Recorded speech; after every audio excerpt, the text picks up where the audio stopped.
Hi, magandang gabi sa inyo mga kasuwi. Kamusta na po kayong lahat? Naway nasa mabuti kayong kalagayan. Mag-iingat kayo palagi mga kasuwi. At syempre, isa na naman sa ating babasahin ang ating sender ngayong gabi mga kasuwi. Idol, pasagot naman idol kung ano ang sign ng may babae na ang isang lalaki. Kasi ang asawa ko palagi na lang galit na galit sa akin tapos sinasaktan pa ako. Matagal na po akong fans ninyo, nahiya lang ako magtanong kasi halos kapitbahay ko, followers nyo din po. Nahiya ako mag-comment idol.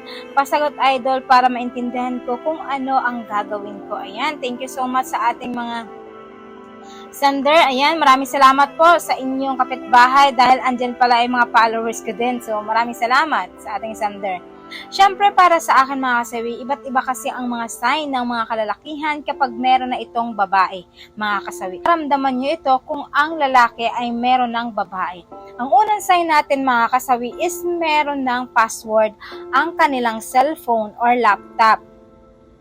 Kapag once ang isang lalaki meron ng password ang kanyang laptop at cellphone, automatic yan mga kasawi na merong babae ang inyong asawa kasi merong tinatago sa inyo na ayaw ninyong mabasa. 'Di ba? Kasi kung dati wala naman siyang password o kanyang cellphone at laptop, pero yung nagkaroon siya ng babae or mga sign na meron na siyang babae, so ibig sabihin ay mag-change password na ito mga kasawi. Hindi mo na mahahawakan ang kanyang cellphone. Hindi mo na rin ito mahihiram sa kanya kagaya ng dati. 'Di ba? Kung ang dati pinapahiram niya sa iyo tuwing kayo ay mag-uusap, tuwing kayo ay magkasama tapos nanonood pa kayo ng movie sa laptop niya, sabay kayong manood dalawa sa kanyang laptop. Pero ngayon ay hindi na kasi meron na siyang tinatago sa laptop niya. Kaya lahat ng access niya doon sa laptop at sa cellphone niya ay siya na yung nakakaalam ng kanyang password para hindi mo mabuking yung asawa mo na may tinatago na siya sa'yo. Isa yan sa ating mga sign mga kasawi. Ang pangalawa naman mga kasawi, ayan, kapag ang asawa mo ay late nang umuwi ito palagi. Ayan. Kapag once ang isang lalaki, kapag ito ay nagluloko niya, alam nyo ba, this oras ng gabi, lagi itong lasing kapag umuwi. Minsan naman, kapag uuwi ito, ay lagi pa siyang galit. Ang rason niya ay galing lang siya sa barkada or kaya nagkaroon ng OT sa kanilang trabaho. Kasi yan yung mga sign ng mga lalaki kapag sila ay nalilate na umuwi, magre-react, magdadahilan sila kapag sila ay late nang umuwi. Kasi sabihin nila, ay kasi mahal, nagpa-OT kasi yung boss namin, kaya nag-OT kami. Pero ang ending, iba na pala yung kinakasama ng asawa mo. Tuwing sinasabi niya sa'yo nag-OT siya, pero yung pala ay kasama na niya ay ibang babae mga kasawi. Isa yan sa mga sign na may babae na ang inyong asawa. Late nang umuwi, tapos siya pa yung galit sa inyo kapag ka tinatanong mo ito mga kasawi. Para lang hindi mo na siya tatanungin pa kung saan siya nanggaling, kung sino yung mga kasama niya, para naman ikaw ay manahimik. Ganun yung mga strategy ng mga kalalakihan kapag sila ay tinatanong or iniusisa mo ito kapag ka sila ay uwi ng late ng this oras ng gabi mga kasawi. Ang pangatlo naman natin mga kasawi, alam nyo ba? Alam ko maraming makaka-relate dito sa inyo. Wala na siyang amor sa'yo. Ayan. For example, kayo ay matutulog. Siyempre minsan ikaw ay nakapang-sexy ng suot. Tapos ang lalaki, hindi ka natatabihan ng asawa mo. Hindi ka nga mahalikan o hindi ka matingnan. Mas busy pa siyang maghawak sa cellphone niya sa mga bagay na nakaka-access doon sa kanyang babae. Kaya tingnan mo, hindi ka na niya matingnan, hindi ka na rin niya mahalikan at higit sa lahat, hindi ka na rin niya magawang galawin mga kasawi kasi nga iba na yung kinakaringin niya. Yung puso niya at damdamin niya ay doon na sa bago, hindi na para sa'yo kasi andun na siya nalulung mga kasawi sa kanyang bagong babae. Yun yung nasa isip niya kaya tuwing kayo ay magkasama ay wala nang spark na nararamdaman siya dahil iba na ang nasa utak at puso niya kundi yung bago niya ng babae mga kasawi. Ayan yung ating pangatlo. Ang pang-apat naman mga kasiwi, alam ko na maraming makaka-relate dito. Kulang na lang yung sahod na binibigay sa'yo or nire-remit sa'yo mga kasawi. For example, kapag sahod na ito, alam mo ba ang asawa mo, eto lang yung sahod ko, ayan. O syempre tatanungin mo yung asawa mo, bakit napakaliit nito? Kanya.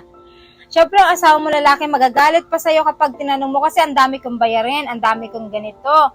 Lahat ng alibay ay gagawin niya para lang manahimik ka na. Siyempre, ending, para ayaw mo ng gulo, Ang gagawin mo, mananahimik ka na lang para naman hindi na humaba pa yung gulo ninyong dalawa o ang pagsasagutan ninyong dalawa, mga kasawi. Lagi niyong tatandaan yan, mga girls, ha. Ang panlima natin, mga kasawi, ay laging naliligo ang asawa mo at pumapasok ito ng sobrang mabango. Umuwi naman siya ay mabango ito. Ayan, mga kasawi. Alam niyo ba ang mga kalalakihan, kapag ka ito ay may ginagawang kabalbalan, mga kasawi, lagi niyong titingnan o susuriin. Kapag ang asawa nyo ay dati ay hindi ito nagpapabango, hindi ito naliligo araw-araw, at higit sa lahat, hindi ito nag-aayos. Lagi niyong tatandaan, ibig sabihin, isa yan sa mga sign na may babae na, may ibang babae na ang inyong asawa. Kasi kung dati, hindi siya nakakaligo, okay lang sa kanya kahit ano ang suot niya kapag tuwing siya ay papasok sa trabaho. Wala siyang pakialam kung ano yung itsura niya. Hindi siya nagpapabango. Pero kapag once na ito ay nagluluko na, mga kasawi, at meron na itong bago, naku, sobrang bisting-bisti ito. Hindi mapalagay, tingin ng tingin sa salamin. Aayusin pa yung kanyang buhok. Lalagyan pa ito ng gel, at higit sa lahat, pormang-porma ito na nagpapabango ng bonggang-bongga. Kasi nga, para kapag nagkasama sila ng kanyang kabit, ay mabango ito, mga kasawi. So, ayan yung ating mga 5 na sign na malalaman natin na meron ng babae ang iyong asawa. Siyempre, ang advice ko dito, mga kasawi, lagi niyong tatandaan na pag kayo ay nararamdaman niyo na at etong lahat ay naranasan niyo na at lahat ay nagbago ang inyong asawa, sa mga isa na sign dyan, lagi niyong tatandaan, kausapin ninyo ang asawa niyo na lalaki na alam mo na meron na siyang ibang kinikilos. Dapat alamin mo kung bakit siya nagbabago, at higit sa lahat, hindi masama na magkusisa sa iyong asawa, kasi karapatan mo yun bilang babae na tanungin siya kung bakit nga ba ganun yung ina-attitude niya. Lagi niyong tatandaan.